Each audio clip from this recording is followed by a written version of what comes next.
મારું નામ યાદવ સરિતા છે. હું અંકલેશ્વરથી અહીંયા આવેલી છું.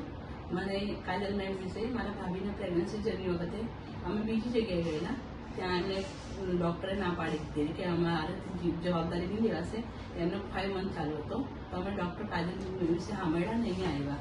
તે મારા ભાઈનો બેબી છે, એની પૂરેપૂરી જવાબદારી લઈને પૂરા 9 મંથ હોય બેબીને એકદમ સારી રીતે એમને કાઢી નાખ્યા. પણ ત્યાંથી અમે કાજલ મેમને ઓળખીએ છીએ. અને મારા લગ્નને 2 વર્ષ થઈ ગયા છે.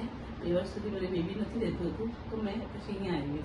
પછી એમણે બધા મારા ચેકઅપ કર્યા, સારી રીતે બધી જવાબદારી લીધી અને આ મારા સપનું જે હતું તે એમણે સાકાર કરી દીધું છે. એટલે કાજલ મેમ મારા માટે ભગવાન જેવા જ છે, ભગવાન જ છે એમ સમજી. મારું નામ ચંદન છે ને અહીંનો હોસ્પિટલનો સ્ટાફ બહુ સરસ છે ને કોઓપરેટ કરે છે ને અમારા હાથે બધું જેટલા બી હેલ્પ હતો એ બધું અમને હેલ્પ કર્યા એ લોકો. થેન્ક યુ કાજલ મેમ ને ઓલ સ્ટાફને.